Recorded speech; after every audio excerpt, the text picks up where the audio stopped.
This video is sponsored by you, yes you, links to our channel in the description. If you're here for the meta, skip Eblana, Roll on Monster, or Aruka, Alter and Lemon, and Tragodia. If you're here for anything else, Eblana is another unfortunate case of operators with very fun gameplay getting shafted. I will be making a video about this, but here's the core issue. Sure, you could play minigames with Eblana skill 3 to summon a mega powerful JoJo punching ghost with insane stats and a skill of its own by a process of killing enemies and consuming other summons by activating the skill 6 times to make it reach its full potential. Or you could place down a lane holder. Not to mention the absolutely mega stacked lineup after her. Eblana shines in situations where you can't use a full team or trust farms, because the more actual operators you put in, the less value she has. You need to play Mario Party with skill 3 to achieve the same thing that deploying Madrock does. But okay, if you are willing to play locker minigames, Eblana is actually pretty fucking good. She's not a case like Teletubby, where she was actually just made as hell. Eblana is actually good, if you are willing to collect her corpses.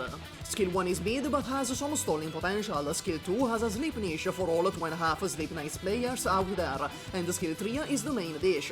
The first enemy in her range that dies, or if multiples die at once, the closest one to the blue box will be turned into Star Platinum. When Eblana activates Skill 3, she will absorb other summons into Star Platinum, upgrading their stats and skills. Yes, the summon has its own skill. This upgrade can happen up to 6 times. By the end of it, this thing is quite the powerhouse, with 14k HP, 2.5k attack, 1k defense, and 4 block.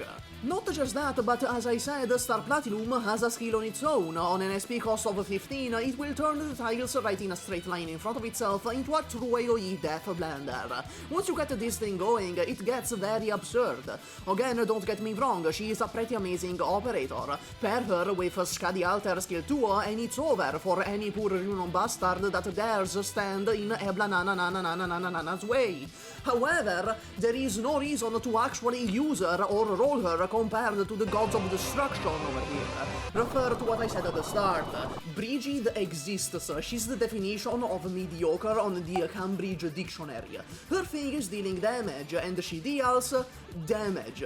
If she was a 4-star like Caper, she'd be worth the investment, but brochacho, I am not spending all that on the mildest operator in the game. Wulfenite has thighs the size of her fucking head, and the review should probably end here. Her gimmick is being the only trap master that is able to manually detonate the traps. On skill 1 they stun, on skill 2 they deal damage and debuff defense by 25%. The fact her traps have an arming time before you can detonate them means you need to plan ahead and know what's coming ahead of time. Continuing the trend that Eblana started, Wulfenite is pretty fun to use but not that good in practice.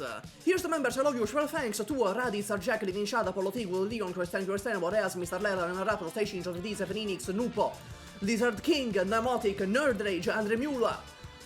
Who else? Fuck, I don't have the full list here. Max Ossess, Kevin McQuair, Lermendra, Shimali, Unyunyuk, Chris Ho, UNSC, The King of Harems, Jigster, that guy with 2 names, Light Nero, and Chromshan, but the JJF. And Bosidar. That's all, much Gummy, bye!